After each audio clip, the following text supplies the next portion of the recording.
Welcome back to another episode of Dentistry's Growing with Grace podcast. Join Grace and her guest of the week as they discuss lessons learned in the industry and explore unique insights into ethical growth.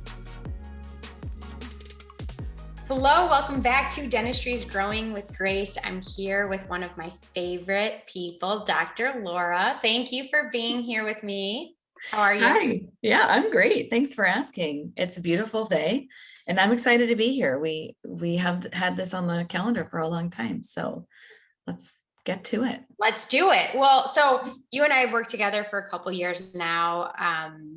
You're a client of ours of Identity Dental Marketing, but that's not what we're going to be talking about today. We're going to be talking about your other business, your other passion. So tell us about that. How do you go from practicing doctor to having this whole other business? It's amazing. Oh, well, so I'm a certified life coach. That's my other thing.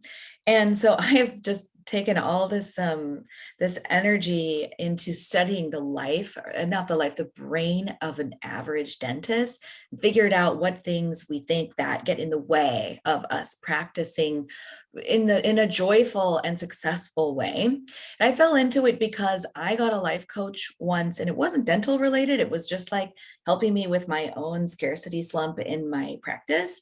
And it was so helpful, was so crazy how it transformed my own practice that I decided I needed to share it with other people because it just makes such a huge difference. That's awesome. I love that. So you went and you got certified. Yeah.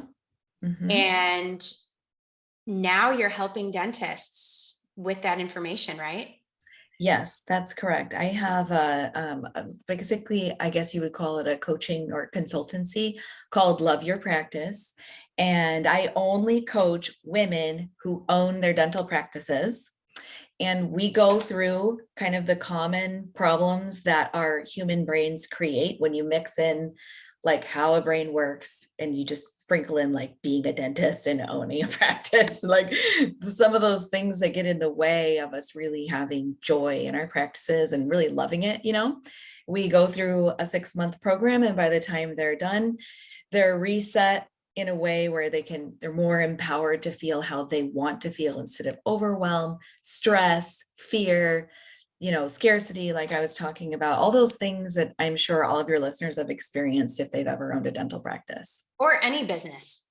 I mean, it's all this. I know we think everything is so different for dental, and there are some really strong differentiators that make the job at hand very difficult.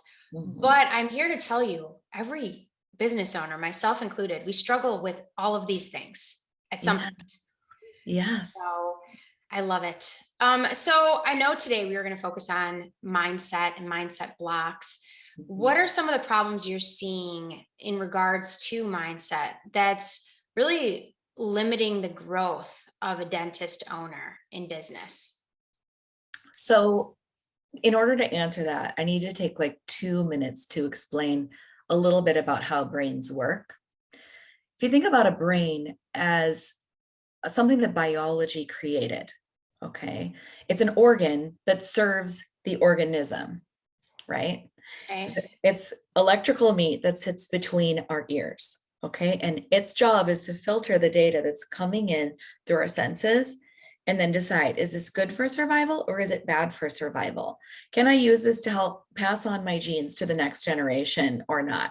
Does this help me be a part of my pack or not? It's kind of basic, right? But this is what brains do. And then when you take that brain and you add in the training that a dentist has to go through, some of the shaming things that we go through as far as like not being good enough when we do our wax up or our practicals, expecting ourselves to get straight A's before we get there, and then owning a business with humans that we're responsible for, and we're performing live surgery on fully awake individuals all day, every day. We get into habits of the brain filtering that make us feel bad. Yeah. And when we feel bad, then we don't act in accordance with how we want to show up for our dental practices. So for example, let's pretend that we have an employee who is doing something that we want them to change. Okay, where maybe they're not talking to the patients the way we want them to, or they're not bagging the instruments in a efficient way, or they're wasting some, whatever. It doesn't matter. It's a thing, right? But our brain has been filtering in information about the employment market this whole time, right? And oh my goodness, we've got like a 20% shortage of hygienists right now. And so when we have hygienists, we're just thrilled that they're even there. But we have this problem because we want them to do something different. And the thing is that our brain is telling us that we can't. So a thought might sound something like, well, I really want her to do that thing differently, but I'm afraid to talk to her because what if she quits? Yeah. Or we don't even process that far. We just have this feeling of fear. We don't even know where it's coming from. Mhm. And we're too busy to take the time to break this down and articulate why we're not having these maybe conversations or leadership, appropriate leadership. We might not even know that fear is in the mix, right? Yes, because most of us are not aware of what we're actually feeling or the thought that creates the feeling, because it's a law of nature. Our feelings come from our thoughts. It comes from what our brain is filtering. So we're filtering that there's a scarcity of hygienists, and it automatically turns into a fear that stops us from sitting on our thrones and asking for what we want.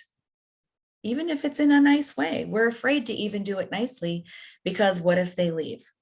So we're letting these fears that we haven't even articulated to ourselves dictate how we lead until we just lose it. And then we're angry because they're not doing the thing that we want them to. And we haven't done the proper leadership in order to have the behavior we actually desire. Yeah. And I love this example because it's very prevalent right now. It's something everyone can kind of relate to right now. Mhm. I would extend this too and encourage our audience to extend this to thinking about even patient interaction. Are you afraid to tell them what's really going on in their mouth because you're afraid you're going to lose them as a patient or you're going to upset them? Are you tiptoeing in your communication because there's this hidden business coach that you don't pay named fear that is really kind of pushing you sometimes in the wrong direction?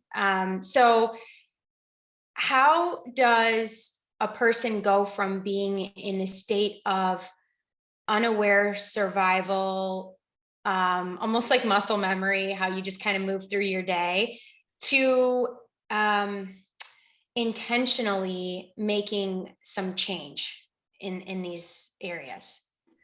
First of all, I love that example that you used, because I want to say very clearly that the thing that limits our income the most as dentists is what we allow to exit our lips to our patients. Are we willing to tell them the truth about all the ways that we can help them? And most of the time we feel sorry or embarrassed that there are things we could do. How many patients do each of your clients have who could actually benefit from Invisalign or clear aligner ortho? Like most of them, right? They're getting crowded down here. They got narrow palates. Why are we not telling these patients that we can help them? And it's because of what you said. We are afraid that the patients won't like it if we tell them that we could help. But when we change how we look at it to I'm being helpful, I'm trying to help them, it can change what we do. But back to your question being, how do we change it? It starts with awareness, and that is what a life coach does. There are other ways to become aware. You can listen to podcasts, you can read books, or you can hire a coach and say, Coach, can you please help me learn what my brain is doing that's not very helpful so that I can redirect it? Does Yeah. that make sense? It does. And I want to mention to people too, because you might be thinking, well, okay, now I'm aware of it. I can fix it. And maybe you can to a point. Maybe you're sitting there going, yeah, I'm operating a little bit under the pretense of fear instead of confidence and compassion and all of these other things that I know I really am. And I just want to kind of let you know that when you do have some regular time to talk through these things, you're going to become more and more aware of these instances where mindset is holding you back. So you might be aware of one instance where it's holding you back, but unless you make that, like I said before, intentional decision to dedicate some time to this, it's going to be hard to see that change, that continual progress that you want to see. So Yes, it takes practice and it takes help in order to move from just swimming in your own thoughts to seeing your thoughts. That takes some practice and either a coach or just intentionality and just sitting with your thoughts and really thinking about them instead of just always taking them at face value and assuming that what you're thinking is a fact. oh, absolutely. Oh, I love that. Your feelings aren't facts either. Your feelings, you can be in your feelings and really being emotional, especially I'm going to say for women, because I am one and I get to say that, right? But I can identify when I'm having an emotional week of the month, and that I probably shouldn't be making huge decisions or having very difficult conversations for a few days. I can be self-aware enough to know where I'm at emotionally. And I think that's important. I think it's very important. I agree. I think a dentist who is aware of her or his feelings and recognizing that they're not facts is much better attuned to make money. That's what we're doing here, right? We're trying to grow our practices and make money. And our feelings are simply a vibration of hormones and neurological processes that move through our body. When we can recognize, oh, my body wants me to feel fear right now, it dissolves the power of the fear, if that makes sense. We can look at it more objectively if we can understand where it came from. Absolutely. And I know now I sound like I'm talking to my first grader, but you can control your emotions. You can take a break. You can change the thoughts that accompany those feelings, and that can actually change those feelings too. So there are things you can do. So what mindset blocks do you see in regards to dental practice owners in their business, maybe related to marketing or collections or other business functions? Yeah, okay, let's do one on marketing and one on collections. Okay. I see this a lot with marketing. Dentists, I completely understand this, but dentists feel like they're being squeezed from every direction. Okay, so they've got the increase in the staff salaries, they got the squeeze from the insurance company, they have everything going up in price. And so when they're feeling like they're being squeezed, they have a tendency to not invest where it would help them the most. 100%. But Yes, I see this all the time. yeah, but where did that feeling of being squeezed come from? Well, it came from the same place that every other emotion we experience is, and that's a thought. Okay, so thoughts that I hear dentists saying that would limit how they're going to spend on marketing is, well, it feels like more of an expense than an investment, or this, I'm not guaranteed to get this back, so I'm not going to spend the money. I should be able to get this for less. I should be able to get the result that I want. I should be able to get those new patients in a cheaper way. Okay, so those types of words aren't facts. They're just the way your brain decided to process the information, but they create emotions that stop you from taking the action that would help you the most in your practice. Yep. And you can see by my body language, I'm like biting my tongue to speak, and I'm sorry for that. But this is my daily existence. I get on calls with people. I look at their demographics. I look at what they can expect from this method, this method, this method, and I educate them on that. And sometimes they'll be like, "You're charging a lot." I'm like, "That goes right to Google. That goes right to Facebook." Well, you're wanting this other company can do it for that. And it's just where it's coming from, these outside things. It's coming from the Facebook group where you have the one doctor who's in a really rural market. A little bit of money goes a long way. And they're like, well, I trust that guy because he's a dentist and I'm a dentist. So I trust his expectations that were set for his practice. And so you take that into a sales conversation. And when you encounter a really hungry salesperson, they're just going to nod and smile and tell you whatever you want to hear until you sign their contract. And then you keep repeating this cycle of, I'm just going to work with the people who tell me what I want to hear. And you get stunted because you're unable to move forward with those realistic expectations that fit your exact practice. And so sometimes I think this awareness that you're talking about brings so much value, because sometimes these expectations are set by ads, they're set by best case scenarios, they're set by just what you think it should cost, your thoughts or your outside sources, and you don't really know where to place that benchmark. So yes, I see this all the time. Yeah, I know. And I just want to say, you did not pay me to say this. I felt it so helpful when you separated out for me your fee from what I was paying Google, because now I understand. Before it was all mixed together and there wasn't an honest accounting with the old company of what I was actually paying them. Now I understand it. And what's funny is what I get from Google is so much more than it was before, even though I'm actually spending less with you. And I know that it's not always going to be the case because it depends on the market.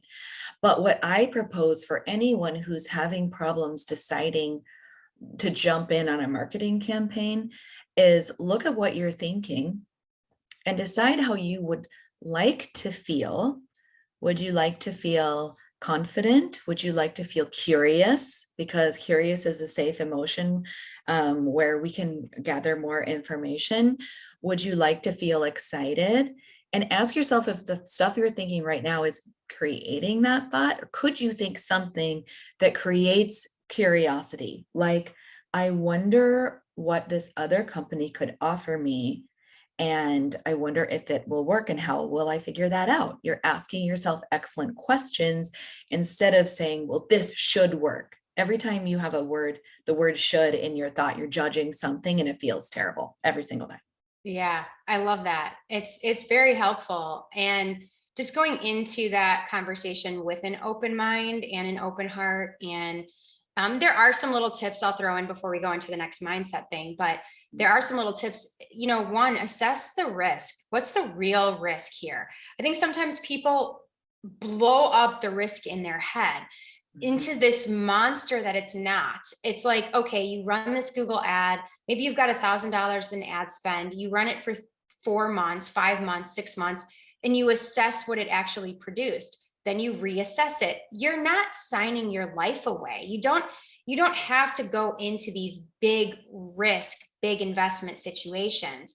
You can take the risk that you're comfortable with taking when you're comfortable taking it, if you feel well educated around fair expectations and you're comfortable with those.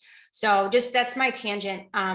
And going back to something that you mentioned as well, related to like marketing and ad spend, I always recommend that people pay Google directly and Facebook directly, because if the money is getting passed through the marketing agency, you just don't have that transparency that you need to know, okay, 1 month that agency could just totally pocket your entire investment and you have no real presence through Google Ads. You have no way of gauging and seeing that. So really advocate for yourself. Now that you have this information, advocate for yourself that you have transparency in ad spend and management fees. So I digress. That's my tangent. I loved that tangent. And just to add to it, one of the things that you did when you were describing actually assessing your risk is what a life coach would call separating out the facts from your thoughts about it. Nail down what the actual facts are and acknowledge what your thoughts about the facts are so that you can choose to think about the facts a different way if you want to. Oh, I see. My proposal here is to spend $4,000 in the next 4 months for this experiment with Google, instead of, gosh, this is a lot. That's a thought. Right. Okay. Saying exactly what the facts are is just stating the facts. And you want to feel better about that investment, look at your actual ROI. Do some digging. Spend a little bit of time looking at the leads that became patients and what they invested with you to improve their oral health. Look at who they referred as patients. Look at the big picture, and you'll feel a lot better about that investment when you see that it's an investment and not just a cost. And if it is just a cost and you see no value, after really giving it time and having fair expectations, go in a different direction. If someone calls me and says, it's not working, it's not working, it's not working, typically it's because they don't have the right mentality at the front office to convert. That person might be operating out of fear, might not be a confident communicator. There's a lot of things, but every once in a while you take a risk and it doesn't pan out the way you needed it to. It's okay to change direction at that point. So there's always a little bit of risk involved. It's fairly predictable. Most of what we do is pretty predictable, but there's always a little bit of risk. Yeah. And that's just a part of life. I mean, if we think that we're walking through life without risk, we're wrong. We're just not looking at it. And that's not a really effective way to choose how you want to show up for your practice. Yeah. In your experience in working with dentists, on the scale of risk takers, how many would you say are risk takers? And I think that's a good thing because you need that ability in business to take risk. And how many are just very safe? Like, where would you say dentists fall on that scale? Yeah, dentists are not typically risk takers. We're not really set up in our brains to be business owners. We do it because that's the model. But typically I don't see very many risk takers in dentistry. And if there are risk takers, they've accepted the realities of business a little bit better than a lot of us. They've accepted that they might lose money on something and they don't look for life coaching. Yes. I have a quick story for our audience. I brought on a client and he was looking to bring in more cosmetic patients. He was really dialed in on cosmetics. I looked at his market. He's in a super competitive market. And I said, in order for you to get a tangible ROI, you need ad spend of 2,000. I said, if you go lower, it's not going to be a viable budget in your market for what you're trying to do. Well, after he signed up, he cut the budget from 2,000 to 500 to test it, even though we talked about it extensively. Actually, I think his office manager was more fearful than him and less able to take that risk. And 2 or 3 months later, of course, they canceled because they're like, well, it didn't work. And I'm like, but that's not what you signed up for. You signed up, we set expectations, and then you rewrote the rules of the game.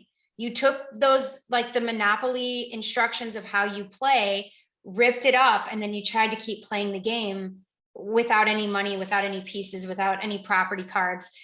When you invest in something and you have a plan with something and you get scared at the last second and you pull back, you then can't, it doesn't make sense. Why are people doing this? Well, let's answer that question right now. I mean, we have to guess, but the action was that they changed what they had planned to reduce what they were spending, right? So if we're reducing what we're spending, then the emotion that drove them to do that might have been, what do you think they were feeling? I think they were afraid to take the risk. Afraid. Yeah. Afraid to take the risk, but then don't do it at all. You can't do a fraction of it and then hold it to the same level of expectation. Mm-hmm. But Grace, why were they feeling afraid? Let's just look into the mind of this former client of yours and answer it. What were they thinking that made them feel afraid? Yeah, that happened after they signed up. So everything was yes, we're going to try this. Yes. Mm-hmm. And then signed up and immediately pulled back ad spend. So I don't know. And we were like, no, you can't do this. No, this isn't going to work. Well, we just want to try it. We just want to try it. Yeah. And that's tough. Yeah, you might get one, like you might get a lead, but you don't want to do that. So I don't know. The truth is I don't know because it happened. Yeah. Well, what I can tell you, I can do a little bit of like sort of like horse whispering, except it's dentist whispering for you. Brains don't like change. They don't like risk. And brains will actually trick you into keeping things the way they used to be. So if it was a new client trying a new thing, probably the dentist's brain went something like, I don't know if this is going to work. I want to mitigate my risk. Let's change the plan to something that quote unquote feels safer. And then they walked away from your smarts and went with their brain's desire to keep their organism safe by mitigating change, right? That's probably what happened, I'm guessing. Yeah. This is the kind of thing that we get stopped up with as dental practice owners, that if we can be aware of what we're thinking and go, oh, wait a second, my brain just doesn't like this change. I can understand why I'm feeling uneasy, but I trust Identity Dental, or I trust this plan that I have, and my cerebral cortex is telling me that it's a good idea. And so I'm going to sit with this discomfort, but I'm going to go ahead and try out my plan and look at the facts before I decide to back off. I can relate to this. I think every business owner can relate to this. I can tell you, even before I make like a big hire, like a big expensive manager hire or whatever, I get cold feet before I make these big decisions. And they might be great opportunity. And we've been told our whole lives, follow your gut. Well, what happens when your gut is broken? What happens? That happens. Yeah. That happens. How do you handle that? Now I'm just getting free coaching from you. All I can say is how I would handle it as a coach. I would first teach you the biology of not wanting change. And then I would step you through the process that I've created to help dentists embrace the change, which starts with accepting why you feel uncomfortable. I love it. And then talking yourself through, but why would this be worth it? Why would I want to go through this discomfort for the sake of my business? And you get to the end there, and then you're like, okay, this feels uncomfortable, but I'm going to do it. I'm going to put the Google ad spend in there and see what happens. And I'm going to measure the results instead of just asking my scarcity-minded brain if it's going okay or not. Yeah, I love it. I love it. And I don't know why everyone can throw 500 here, 500 there, 500 there, 500 there. But if they put all those 500s together into one thing, it would actually work for them. I just don't get the dentist mind when it comes to marketing. I don't know. Just call me. I'll call you. I'll be like, you know what? Talk to Dr. Laura. Yeah. Okay. So same question, mindset blocks that go towards collections and that process. What can you share with us here? All right, 2 tiny examples. And then if these appeal to anybody and they're like, help me with that, they can reach out to me. Okay. Because this will make you so much money. Tune in, guys. That's where take your YouTube off of 2x speed. And now this is where we really hone in. All right. Okay. So the first is an attitude of assuming that patients don't want to pay when they get their service. Okay. So I'm not even talking about waiting for an insurance company to send a check. I'm talking about being fee for service and asking for your money when you do it. Okay. There is a really strong belief that patients can't or won't pay because they're used to doing it the other way. Or they don't want to. Yeah, they don't want to pay. They don't want to pay. They just want to do it the way we've always done it. I challenge that belief. And if you would challenge that in your mind, you're going to make more money, because patients pay for things that they're getting all the time in other industries. I cannot ask my McDonald's checker outer if I can have my burger and pay her later. She's going to say no. And so just from like the most basic things, if I'm going to get groceries, I have to pay for them today. And if we can get over the belief that patients don't want to pay, we can start sincerely, honestly, asking for recuperation for us bending over and sacrificing our bodies and our health to fix their teeth. We can ask for it now. And we won't have to take the discount that insurance has asked us to, and we can have it now. Yes. That's the first one. I call this in sales, the assumptive tone. Mhm. And I did witness this when I worked in a dental practice before I started identity dental marketing. I witnessed this. I saw front office team members and stuff being very apologetic in their tone when they were asking for money, like as if they were doing something wrong. And the energy that they're conveying is one of, this person doesn't want to pay, this person doesn't have the money, this person can't, won't, those things. And you actually create what you're fearing, or what you're thinking, or what you're assuming. So the assumptive tone for me is just going into that conversation, assuming that the patient has no problem paying. Even if the patient you spoke to before this person had a problem paying, you've got to hit the emotional reset button, and you've got to embrace this assumptive tone that I'm going to assume that this person has no problem paying. And that's how I need to present my energy. Is that in alignment with what you're talking about here? Yes, and it might mean that the people at your front desk need a little bit more training or even coaching, where they can see that they had a belief that this was a lot of money, quote unquote. It was too much for them to ask to pay right now. Because we need people at the front who feel good, proud about asking for the money now, because our doctor is in business and she needs to get paid and we need to get paid. And that means this work that she just bent over backwards to do for you gets paid for today. Mm-hmm. That's Yes, not asking too much. It's asking for just the right amount. that's right. It is not asking too much. It's just hard when that's the motion you get every once in a while from a patient, maybe every 10th patient or so gives Yes. pushback. And what we do is, this is another little phrase I have, is that we make the exception the rule. So the one difficult patient we turn into the prototype of a patient. And now it just disintegrates our ability to get acceptance, to help more people, and to operate from a place of positivity and confidence. Yes, that same phenomenon can affect how we treatment plan as well. Where, I might tell one patient that they'd benefit from full mouth reconstruction and they get uncomfortable and leave the practice.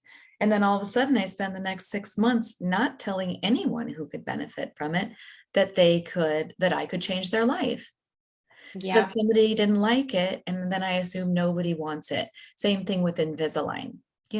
People are in different phases of their life. Maybe they're paying for their kids' braces right now or their kids' college right now. And so they're like, no, I can't afford it. And all of a sudden, the next 20 people who could benefit from it, I'm not even suggesting it because I'm embarrassed and sorry that the other person said no thanks. Yep. Yep. It's huge. And the hard part here is, even if you're the most intelligent person in the world, even if you know all of these things on paper, when you're in it, they creep back up and they happen again. So you could coach with Dr. Laura, you could get to the point where everybody's super confident. And then 6 months or a year later, you go in to observe, and this kind of dropped a little bit, this dropped a little bit. It's the kind of thing that you have to actually actively maintain. And I'm going to say intentionally again, but intentionally involve yourself in. Mhm. Do you see that as well?